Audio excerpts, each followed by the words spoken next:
Hey, it's another episode of the Racin It Out podcast. She's Caitlin. I'm Todd. First of all, we apologize that it's been so long between episodes. We really don't want to do this. We try, but I was away a little bit and busy, and Caitlin was away for a stretch. If you caught our last podcast, you'll understand that she was away for a long stretch. But so we apologize, and we were just talking about getting back into the race routine, which is coming at us very quickly in the next few days because the Pinty Series season opener is at Sunset Speedway coming up on May the 13th.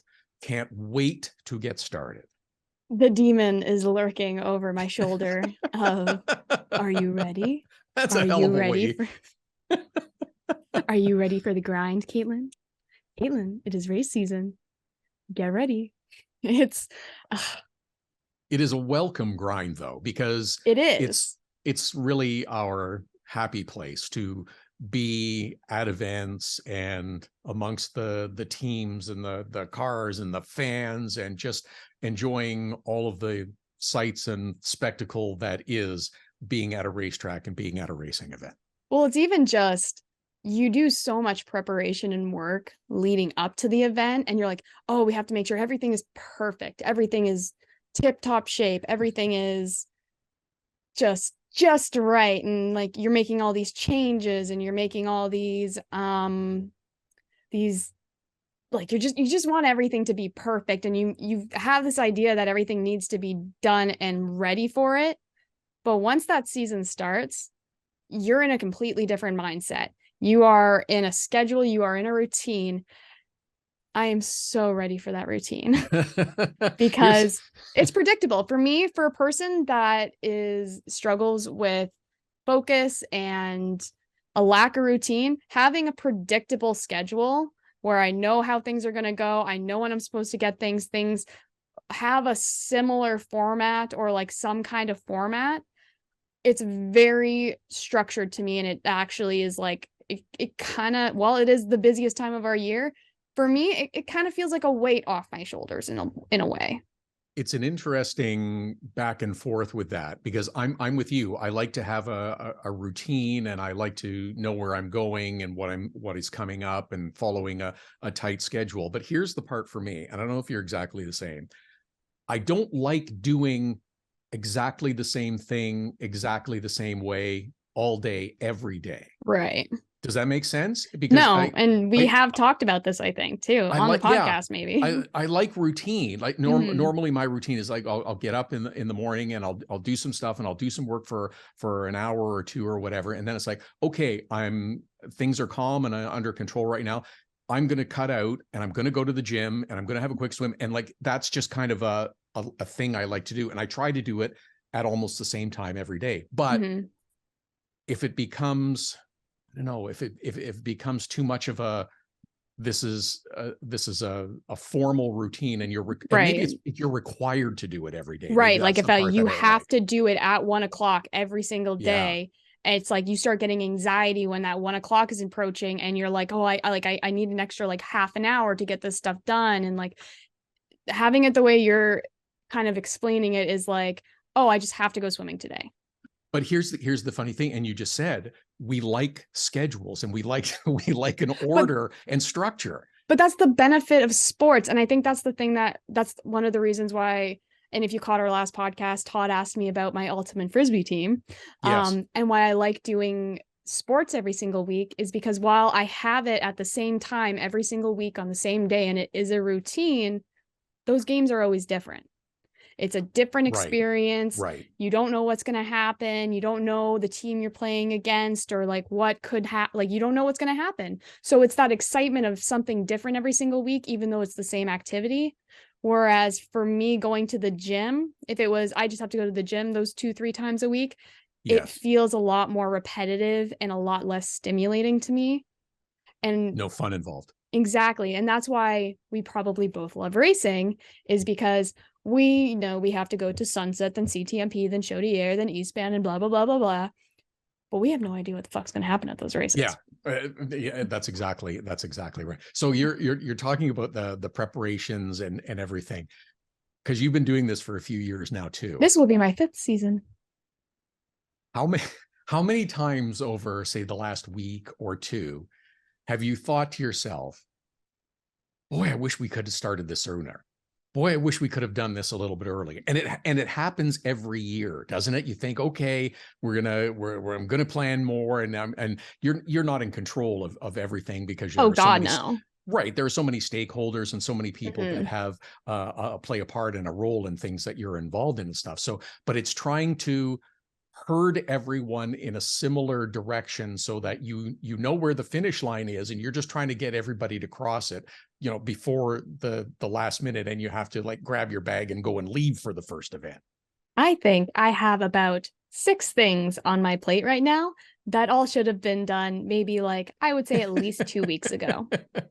But they got Yeah. left to the last minute. And that's the way life works, because you're right. You are relying on stakeholders, and whether it's waiting for the creative department to make a graphic that was supposed to be done whenever, or, like press releases to come out for teams or anything of those that while. It's like for me waiting for it on my end, I'm like the last person to know about this stuff. Sometimes. Sometimes I'm really well involved and a part of the process. Sure, but but again, that's also the unpredictability, as you were saying, with you Mm-hmm. don't know what's going to happen, is part of the excitement, part of the fun. I And am fully while expecting next and week to be an it absolute frustrates you. crapshoot. Oh, sure, but it frustrates you sometimes. It makes you go shake your head and roll your eyes, and oh, okay, whatever, and you carry on, and but it's the you don't know what's coming next part that also it gives me a little bit of the excitement and the juice too. And exactly. And it's like, I'm really excited for next Saturday, because it's like, I get to see everybody again. I get to see you. Yes. I get to see Yes. Steph. I get to see the drivers. And like, they're like, the people in the sport are what make me come back each week, Oh because yeah. it's like, well, it's like the excitement of you don't know what's going to happen in the work and on the track. It's also, you don't know the memories and the experiences you're going to have with these people going out Great point. west. Great point. It's like you don't know the funny quirks that are going to happen when you are at the track, or like you just don't know. And it's like you're there and you're working, but you're also making memories with the other people that are there and working. So while we might get rain, completely pissed on by rain at sunset, as we usually do this time of year, and if you live in Ontario, you feel my pain. Todd doesn't count because he's still in fucking Florida, but it rains this time of year. I kind of like rain delays for that specific reason. Rained a couple days ago. Rained like crazy here a couple days ago. It was nasty, and it was Poor, yeah, I know it poor was Florida of course it rain. was sunny by 9 a.m., but it Yeah. was the other one. I like the point that you're making about the people and memories and stories that you'll carry forward with you for the rest of your life.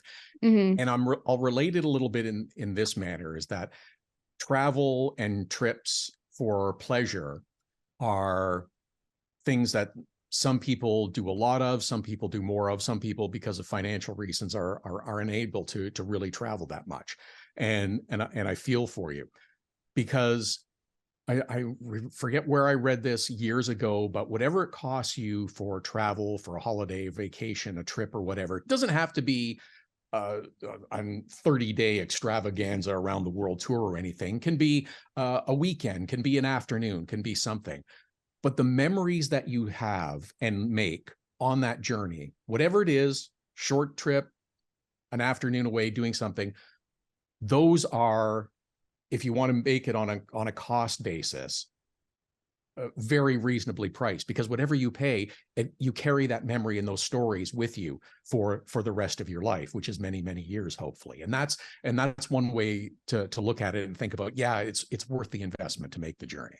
Well, it's like, that's why I typically, for like presents and gifts, I like being like, hey, let's go out and try a restaurant. Let's go out and do a thing on me. That'll be my Experiences. gift. And yeah, experiences, because it's like you're either giving the gift of experiences and memories, or you are making memories with that person, which is Right. really fun. And it's like I love food. And if this is your first time watching this podcast, We love food here. Strap in, we're loving food. Yeah. Get ready. This season's going to be absolutely wild. But if it's like a date or like something like that, it's like I like to even like mix in like experiences like that, of like either going and trying a brand new restaurant or going wine tasting, or like things that are different, and not just going to whatever restaurant or pub and grill. It's like Korean barbecue, hot pot, like things where you're incentivized, you're creating the chance. It's an event. Yeah, you're creating the possibility for fun things to happen.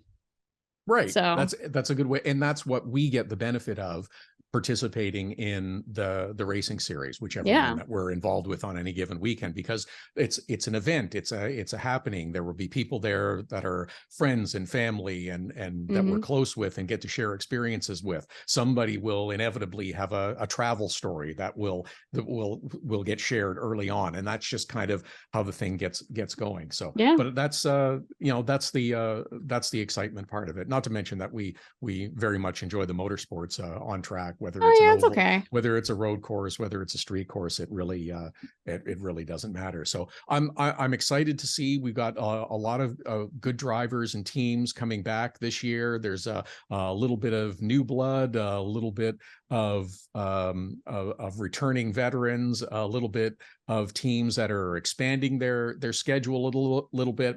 There will be a few that we probably won't see this year that we have in previous years, and we'll be sad for that. Hopefully we'll get to see them at the racetrack. But I think that you can expect good car counts at all of the events. And hey, if the competition is as good as it is last year, bring it on. Let's get going. It's the thing in my brain, it's like there's nowhere to go but up. It's like if you like having the car, even similar to car counts we had last year, it's like you're just copy and pasting. It's gonna be a good rate. Like, I am very excited. It's gonna be. I think it's going to be very hard to select a favorite. I know Marc-Antoine Cameron would like to be the first Pinty's driver to go back to back. But there's going to be a lot of people that want to. We say that every year. Well, it's true, and I think it's a great indication of how hard a championship is to win, and how focused the rest of the field is in understanding that, okay, here's where we were maybe a little short last year. This is where we're going to put our off-season focus, and this is where we're going to improve. And it becomes a challenge for the defending champion to try to repeat. In fact, it's been impossible in the first 15 years. Yeah, it's been, I feel like I say this every year. It's like, I think if such and such last year's champion, like, I think he has a real chance. And then it just gets swept under, like, completely turned upside down. And it's someone either completely different or who knows. But it's like, I think there is a strong possibility again to have a first-time champion this year. I would agree with you that's one of the many possibilities. Yes. I wouldn't say that for sure. Yes. No, I definitely don't mean for sure. Yeah. Alex hasn't won a championship. You're right. Kevin Lacroix hasn't won a championship. I think Kevin Lacroix holds the record now, I think after last year, for being the bridesmaid but never the bride. But again, that's the great indicator of this is the kind of competition, this is the level that you have to achieve all summer long at a very wide ranging variety of tracks. And I'm looking forward to it. It's going to be a fun summer. It is going to be a very, very fun summer. So yes, the Pinty series underway. I haven't been to another IndyCar event since I was in St. Pete. But you were in Montreal. I was in Montreal. Yes, I was. A couple weeks ago now, I was in Montreal because, again, a little travel, little journey, a little experience that it was actually supposed to happen in the spring of 22, but my racing schedule conflicted. So we postponed it and went to Montreal just for a couple days. It was great. And went to Montreal Canadiens hockey game. Last game of the year, they played the Boston Bruins. Was sensational. I know with the playoffs going on now, there are many Leaf fans that won't want to hear this, but I am a Montreal Canadiens fan, have been since I was a kid, and that's my team. So went and have been to the Bell Center a couple of times before for games. I am like an 8-year-old boy when I go to a hockey game. I kind of am at times when I go to a race, but I'm like an 8-year-old boy at a hockey game. Insisted that we get there early. Watch the teams come out for the full warm up. It was still dark in the arena. Like the lights hadn't come up even for the warm up yet when we got in watching it. So, now you get a beer. That's not the 8-year-old part, but you get a beer, hanging out, and the teams come out. I stood and watched the warm up because like I'm into it. I want to see I apologize to the people that were already seated behind me. I said, I'm not going to stand for the whole game, but I am going to stand for a while now. And I moved over out of the way so that they could see, but it's just, was right into it. It was great. And of course, part of the experience with travel is food. So here's a couple of quick food notes from the trip to Montreal. So at Centre Bell, you of course must enjoy the world famous hot dogs, Chien Chaud. Oh, they are You've not had these, have you? I've never been to the Montreal. You've never had Montreal. You never had hot dogs in Montreal though, or in Quebec? Come on, really? I don't think so. Oh, we are setting you up this year. It is absolutely the best. Stick with us. I'll stick. Fantastic. The best. Absolutely. Just wonderful. You're at a game, you got a beer, got hot dogs. It's fantastic. When you go to Montreal, of course, you have smoked meat sandwiches, the location of choice because of convenience. I love Schwartz in the East End, but went to Dunn's and it was spectacular. Downtown, super thick, great. I really need to stick around you more. Yeah. So it was fantastic. We had a really good time. And then of course went for a very nice dinner at Weinstein and Gavino's on Crescent Street. Fantastic. Had amazing pasta. Gnocchi were like little pillows of pasta. They were delicious. So those were the food highlights. And I could have basically eaten nonstop for the 48 hours we were there. You brought up a kind of interesting point that I wanted to touch on though, where you're like, like some people are going to hate me, but like I'm a Montreal Canadiens fan. That's my team. Yeah.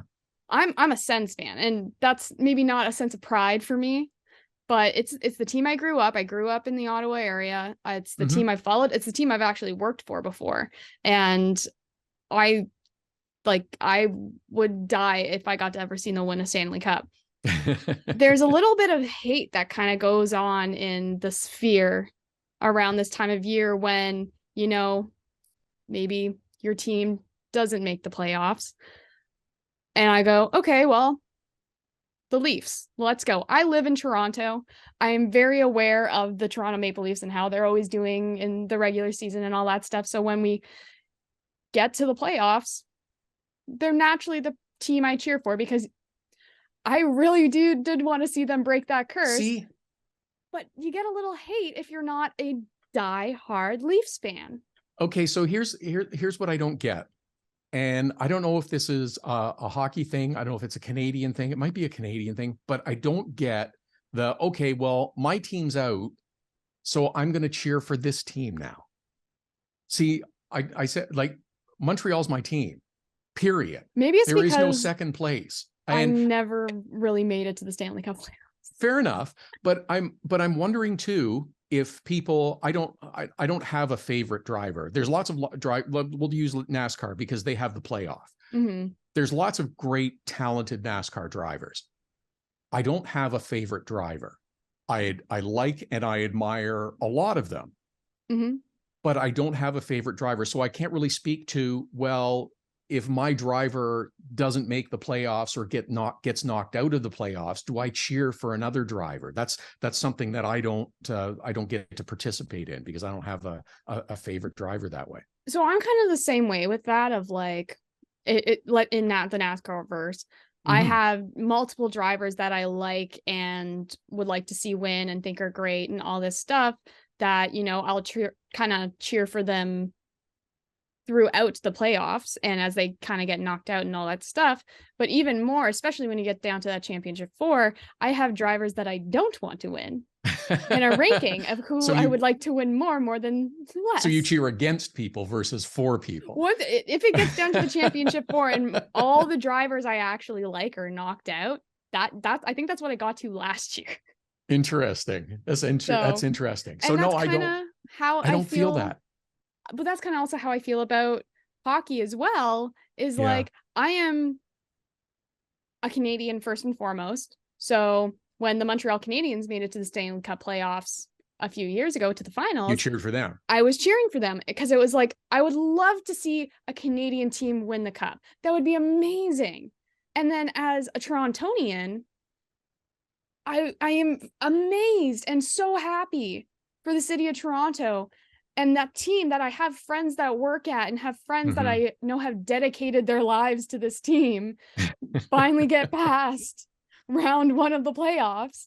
And it's like, and like I said, as a Torontonian, I feel that atmosphere and I feel that energy and the city abuzz with it. And it's like, I want to be a part of that because it's, you know, like you go back to the Raptors and it's like, you know, you could have been a fan of, I don't know, like the Nets or whatever. But if you live in Toronto, it's like you were a part of that atmosphere when they won the NBA championship. Yeah, like you couldn't not do that. That's sort of, that's where the national pride comes in, I guess. Yeah. And it sort of takes over and you always want, you know, whoever's left in the Canadian market. So yeah, I guess that I can understand. I can appreciate that. So yeah, it just strikes me as interesting. Well, my team's out, so I'm going to pick a new team. No, that's not your team. Yeah. It's like, at least that's how I approach it. I mean, I also get that, but it's like, and once if the Leafs do get knocked out again, it's like, I'm probably not going to really follow it as much. It's like the only time I really do follow it all the way to the Stanley Cup finals is when a Canadian team is playing. The last time I actually watched a Stanley Cup finals game was the Montreal. And it's, you know, me growing up as an Ottawa Senators fan, like I vividly remember watching them in the finals. What was that? 2008, 9? Like, yes. And they've disappointed me every year since. Well, there's a lot of that goes on in hockey and teams. There's frustration, but that's the connection and the excitement and the love and affection that you have for your team, whether it's a race team or whether it's another sports team. There was one other thing I wanted to mention in NASCAR before we get to whatever it is we're going to get to next, because I don't even know. But it's how many drivers now? Seems like there's one a week.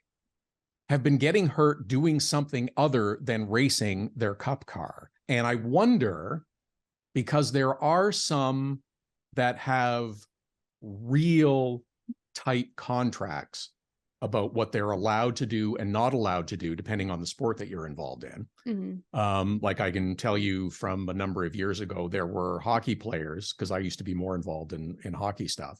There were hockey players that were not allowed to participate in motorsports. It was outlawed. It was not allowed in their contract. But I wonder, and I've had conversations with drivers about other outside activities from their racing that are kind of, in some cases, I guess it's formal. In other cases, it's kind of, well, I'm not supposed to do that. Right. Whether it's like skiing, for instance.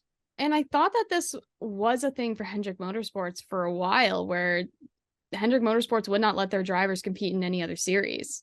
And then Kyle Larson really wanted to race Chili Bowl, so they abolished the rule.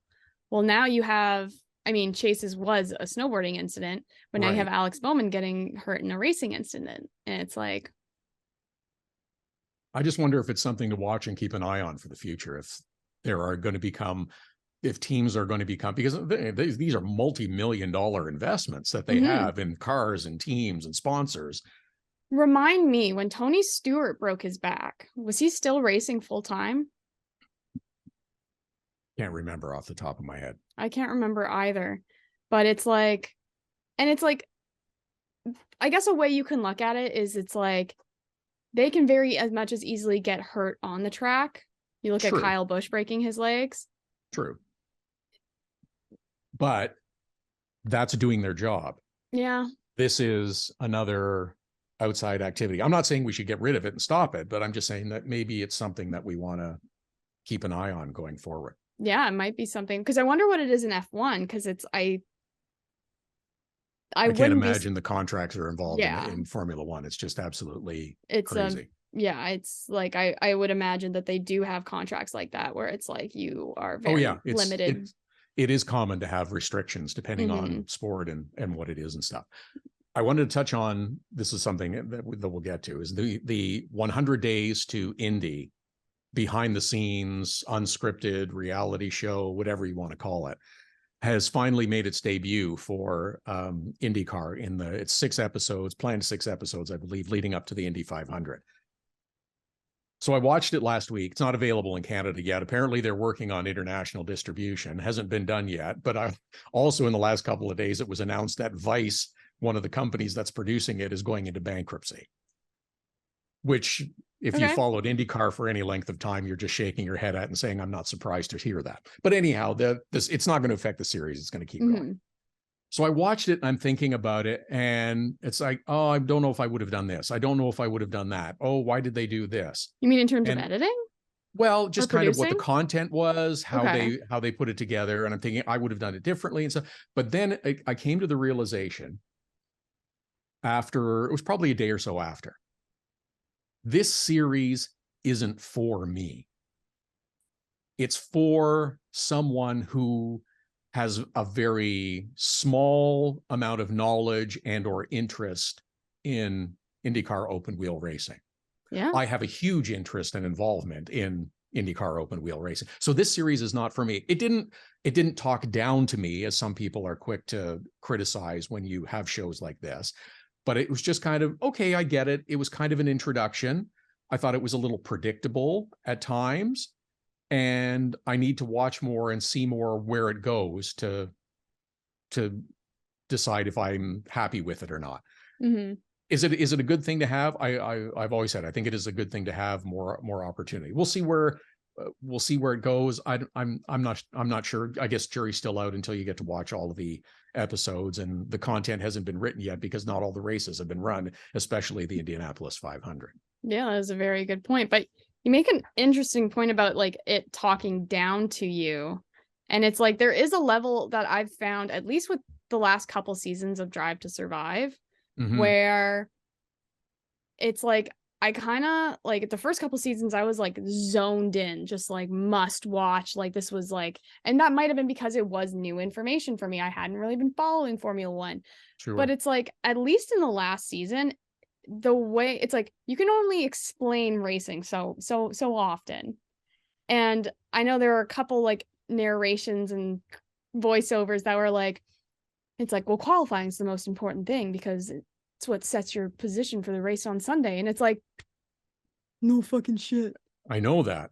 So, like, but again, you have to, it's no different than doing a live broadcast or a live program that you have people coming in at different times. Not everyone has watched nonstop from the beginning all the way through. And you have to bring people up to speed, so to speak, about what's going on and so that they can follow along through the story. Well, one thing I realized watching the first couple events of the NASCAR season is the explanations they'll do the first couple races of that season are way more in depth and way more broken down.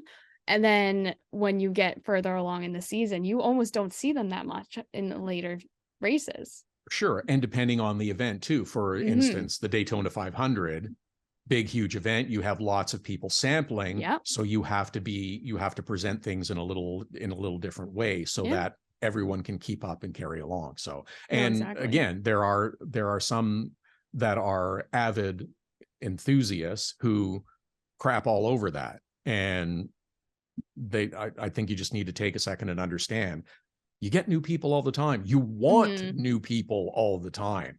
So why not make the path easier for them to join in? Yeah, exactly. Because then it's like, oh, they actually are given the opportunity to learn new things and move their knowledge up further. But it's like, you have to give them that knowledge to begin with. Right. And that's true with any facet in life, whether it's a new sport or something new. There aren't always people who come in and it's like, okay, if you have a new employee working with you, they don't just know how the routine goes. Someone has to tell them. There's Someone an onboarding process. Right. Exactly. Let's help them get up to speed so that they have a greater chance of success and don't get pissed off and leave. Side note, I think that is the dumbest thing ever, is when you start a new job and they're just like, you know how to do all of this, right? And you're like, do I know how to use these programs? Yes. Do I know where to find specific tools and things that you guys use, or where certain like templates are, and like how you guys like things worded and blah, blah, blah? No, I don't. Yes. And that's, look at it the other way. When companies have huge numbers of layoffs, those that are laid off have been there the longest because they are often the highest salaried. So you lose a tremendous amount of institutional knowledge. Yeah. Which means those that are left behind go, I'm not sure how we're used to do this, but I think this is right. So let's hope that it works. And sometimes it does, sometimes it doesn't. Sometimes you find new opportunities to do things in a completely different way, and other times you're left floundering. Exactly. Okay, just before we get out of here, you have another food item, I believe, that you wanted to sneak in on this episode. Yes. There has been this little French restaurant that has opened down the street from my house, and I was very excited to try it, and I finally got to. I started following them on Instagram maybe like a month ago when they were doing their grand opening. Nice. And I have been berated with their food on my Instagram feed because all I do is keep liking it because I was so excited. I finally got to try it. It's called, and I'm going to butcher the name. It's called Chantler, or it's a French restaurant. It's by Ossington and Bloor. It actually used to be on Queen Street, more further down, but their original location burned down back in 2020. Ooh. So this is their new location. Everything I had there was just amazing, like mind blowing. Some of the things. Tell me about some of these. Because I tried like everything, and then I was with my friend too, and she tried everything as well. So best espresso martini I've ever had. Nice. It was so good. So I personally ordered the espresso martini because I love coffee, and the steak tartare. Beautiful. And the French onion soup. Oh, lovely. She ordered a pear Waldorf salad. And a what was the name of the cocktail she got? It was like Thoughts on a Prayer or something like that, or Thoughts on a Cloud, but it was spelled like THOTS, like thoughts. That was also a very good cocktail. And that's the best part too, is you order a bunch of things and share them and try them. And yeah, we've done that so many times. Let's just order appetizers and try a whole bunch of things. I love doing that. And the way their menu is broken down is it's like you have small plates, your big plates, and then your like appetizers per se. So like fries and like breads and stuff like that. So we got the tartare and the French onion soup were actually considered small plates. And so were the salads that she got. But then they have all these larger ones, which is like beef tenderloin, and like they have like a signature chicken, and like they have like a $95 ribeye, and like it's the best steak tartare I've ever had. It's the best French onion soup I've ever had. The best espresso martini. The salad that she got was amazing. It was just like, I will be going back many a times. Wonderful. Because it is literally down the street from me, and it is that's the tough thing, isn't it? It's so close, it just sucks you in. It's like, oh, maybe I could go there again. And it's like the French onion soup was only $10. Good. But yeah, if you are ever in Toronto, or I guess like the Bloor area, like Annex area, highly recommend it. It's Chantler. It's like CHANTLER, something around that, those lines. Don't have a lot of food stories from Phoenix. I retried In and Out. And successful? Yes, but I still didn't do the double. Yeah. Because, and I don't know if it was maybe just the location I went in San Francisco wasn't that good. But I got the single, and I thought it was one of the best burgers I've had. Okay. It was so good. Good. But there was a restaurant it's like a chain, I guess, called Oregano's, that did like $11.99 all you can eat pasta up to like 8 bowls or something like that, Or no, it was 8 like bowls up of to pasta? no, Who eats sorry. that? No, sorry. It was up to like 12 bowls. And we asked, we're like, how many, like, what's the most bowls you've sold? And she's like, maybe like 8. Like, I think that's the record. And I'm like, because it's like you can switch out the type of pasta each time and the sauces. So you don't have to get this like angel hair, like marinara sauce pasta, which is the first one you get. Once you get that original pasta, you can just keep ordering different pastas with different noodles and sauces. Okay, but it's not. How was it? Was the food good? Was the pasta okay? I mean, for my boyfriend, he thought it was great. Okay, good. Just because So, it's not about the quantity for me. and I'm that's not looking for just a giant pile of food. I want to be And able to taste it. that's the difference between him and I, is like, I can go and I'm willing to spend like $30 on a dish, even if I don't get leftovers, because it's a good quality dish. Right. Where for him, he's like, what's my best bang for my buck? And like getting fed and like Yes, having leftovers. So it's like for him, that was like the best bang for his buck. So, hey, but whatever those are works my for you. food stories. And I'm sure now that we are high and tied into the racing season, we'll have more. When I go to Sunset next week, there is a bar. It's like a bagel bar. It's called the Salty Blonde Bagel Bar, I believe is what it's called, in Barrie. And it's one of my favorite TikTok couples restaurants. Okay. And I'm very excited because I want to go try it. So All I'll right. have another Sounds food good. story for our next one.